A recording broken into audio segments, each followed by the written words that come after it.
पाठ 10 सच्ची कबू कथा। इंदौर के चिड़ियाघर के दक्षिण में कोई दर्जन भर बहुमंजिली इमारतों की एक कतार है। इन इमारतों की सारी मंजिलों की मुंडेरें आपस में मिला दी जाएं तो सहज ही 1 मील भर लंबी बन पड़ेंगी। ये सब कबूतरों से भरी रहती हैं। इस इलाके का नाम नौलखा है। कहा जाता है कि कभी यहाँ आम के इतने पेड़ थे कि एक वर्ष 9 लाख कैरियां गिरीं। तब से इसका नाम नौलखा हो गया। तब 9 लाख कैरियां हुई हों न हुई हों, आज यहाँ 9 लाख कबूतर अवश्य बसते होंगे। एक मुंडेर पर 4-5 किशोर कबूतर बैठे गपिया रहे हैं। किशोर ऐसे कि आकार में वे बड़े हो चुके हैं, मगर उड़ने में कुछ कमजोर हैं। ये आसानी से पतंग के मांझे या केबल टीवी की आड़ी तिरछी तारों से टकरा जाते हैं। अचानक एक कबूतर ने खतरे की आवाज निकाली और फड़फड़ाकर सारे कबूतर मुंडेर छोड़कर उड़ गए। इस गप गोष्ठी में किसी का ध्यान ही नहीं गया कि कब एक बिल्ला बहुत पास आ गया था। मुंडेर पर बस मुटियाया हुआ कबूतर बचा था। उसे बिल्ले का जरा भी डर नहीं लगा। उससे तो शायद शेर भी डरता था। अप्रैल के दिन थे, गर्मी बहुत तेज थी। दोपहर 12 बजे मैं डाक लेने के लिए बाहर निकला। दरवाजे के पास केसरी फूलों की बेल के नीचे पंखों का एक गुच्छा पड़ा दिखाई दिया। रंग तो कबूतरों जैसा था, परंतु न सिर दिखाई दे रहा था न पैर। पास गया तो वह कबूतर पंख फड़फड़ाने लगा। घायल था, गर्म हवा की चपेट में आकर गिरा था। गर्मी के मौसम में अक्सर ऐसे पक्षी हमारे बगीचे में गिरते रहते हैं। 2 घड़ी नीम की ठंडी छाया में आराम कर उड़ जाते हैं।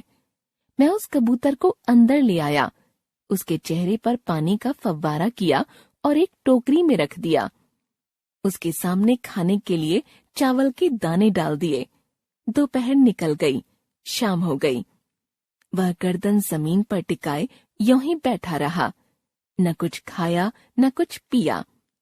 घर में सबकी यही राय बनी कि आज की रात इसे और आराम करने दिया जाए। सुबह टोकरी का ढक्कन खोल कर देखा तो कबूतर को वैसे ही सिर जमीन पर उल्टा टिकाए टुकुर टुकुर ताकता पाया। आखिर इसकी गर्दन इतना बल कैसे खा गई थी? हाथ लगाया तो वह थरथराकर 2 कदम इधर 2 कदम उधर खिसका। मरीज को अभी और आराम की आवश्यकता थी। दूसरी पूरी दोपहरी भी उसने कमरे की ठंडक में काटी। शाम को उसे जानवरों के डॉक्टर को दिखाया गया। लू लगने के अलावा गर्दन टेढ़ी होने के मर्ज का डॉक्टर ने कुछ तकनीकी नाम बताया।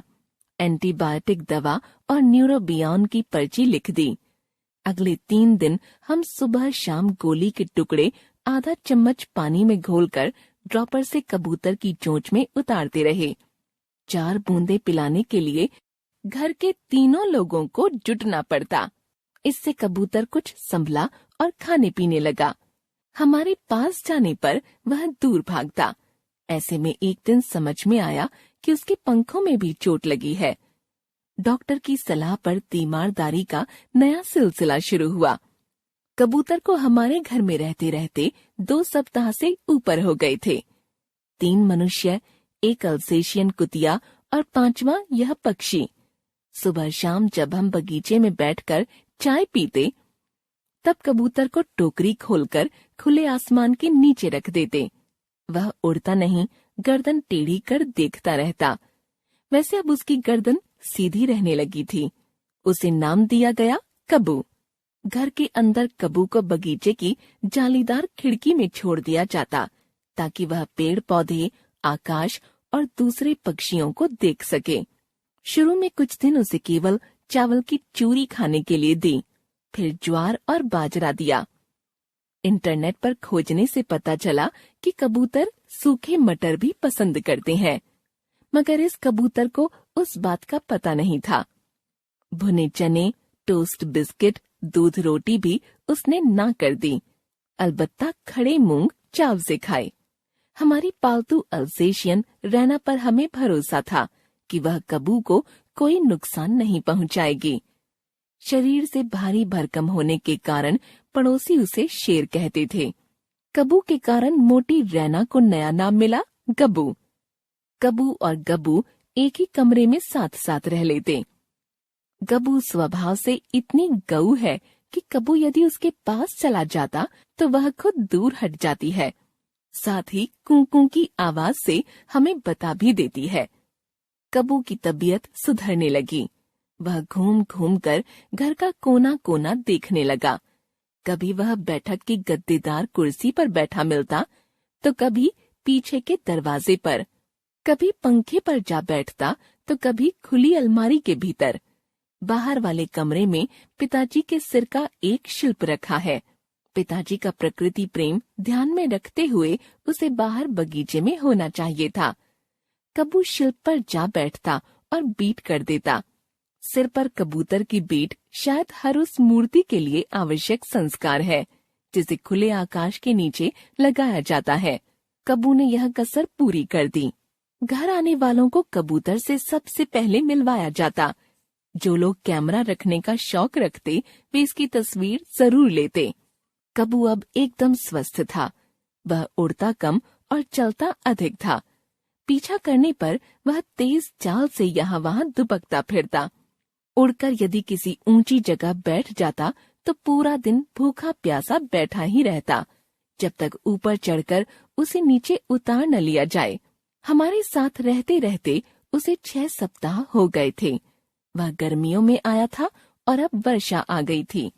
एक खुशनुमा दोपहर जब वर्षा आकर थम गई थी, हमने उसे विदा कहने का तय किया। उसकी टोकरी खोलकर बगीचे में रख दी। दूर बरामदे में बैठकर हम देखते रहे कि वह अब उड़ा तब उड़ा। 15 मिनट बाद कबू टोकरी से बाहर आया। फिर पंख खोलने, गर्दन मटकाने के बाद धीरे से जमीन पर उतर आया और बगीचे में टहलने लगा। समय बीतता गया।